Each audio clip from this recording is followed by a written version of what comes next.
Well, the IDF is so incompetent that now they're killing their own soldiers. An Israeli tank fired upon 5 IDF soldiers, killing them. Several others were injured.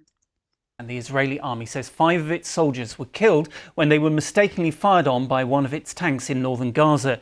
2 shells were fired at paratroopers in Jabalia. These images show the aftermath of an Israeli strike in Jabalia. Israeli ground forces re-entered the area earlier this month. With more, here's our correspondent Dan Johnson in Jerusalem. We know that 5 soldiers from the IDF lost their lives yesterday in the north of Gaza. This is in Jabalia, an area that the Israeli military has had to return to, having previously declared it cleared of Hamas fighters earlier in this conflict, around January. You would think that they would use some kind of telescope or whatever device to see people from a distance and be like, oh, that's IDF soldiers. Let's not fire upon them with a tank. But they did it anyways, and that's just, in my opinion, that's pretty funny that the IDF is so incompetent that they're killing their own people now. They completed military operations in that area, but have had to go back there in the last few days. And that's raised a question over the sustainability of Israel's military strategy here, whether they are actually able to sustainably clear out Hamas for good. And that is something that is now playing out at the top of Israel. This is like the United States going into Afghanistan and Iraq and other places where they're trying to bomb out terrorists. Like, you can't go into a nation, bomb everything, destroy everything, kill tons of innocent people, and then expect there to be no quote unquote terrorists. There will always be people fighting against the Israeli government for murdering their family, their friends, for torturing their families and friends inside detention centers where there's been several IDF members who's speaking out against the torture by the IDF and the Israeli government. That is going to create resentment against the Israeli government, and people will want to fight against that. They want to fight against the oppression.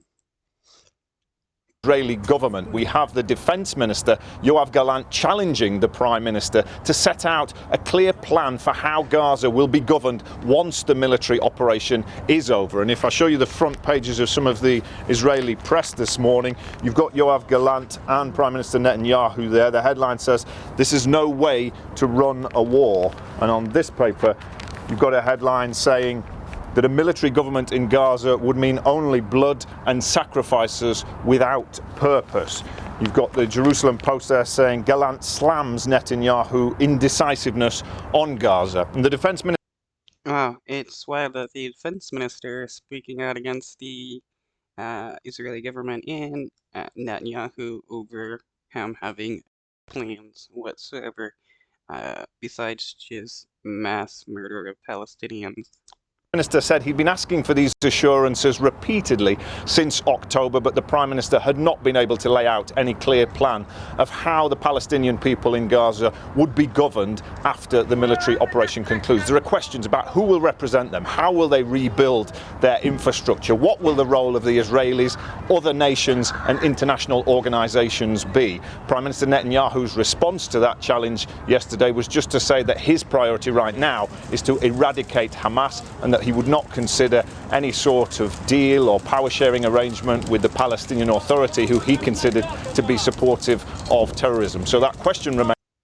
Well, it looks like the 153 nations or so that recognize Palestine as a state will prefer the Palestinian Authority to run the state of Palestine. One of the conditions of turning Palestine into a state or recognizing it as a state is allowing the Palestinian Authority to take control over Gaza and removing Hamas.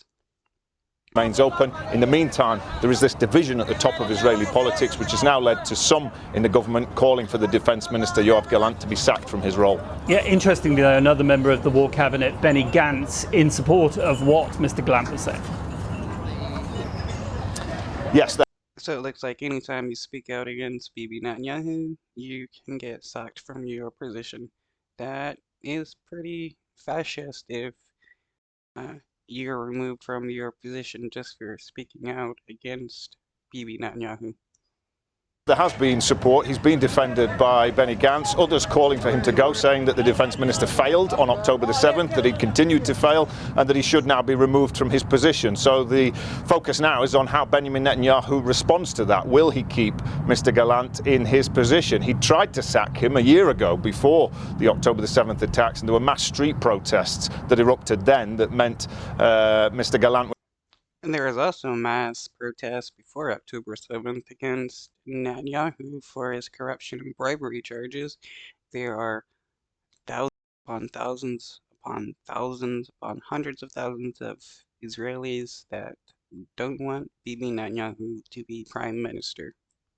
Was able to stay in his role. There's a suggestion here that his position in calling for a clear plan puts him in closer alignment with what the Americans want to see, and everyone seems to accept that once the military operation is over, Benjamin Netanyahu's future doesn't look like it can continue at the top of Israeli politics. So perhaps this is Mr. Gallant positioning himself with the Americans as a future prime minister, not just to conclude the war, but then to lay out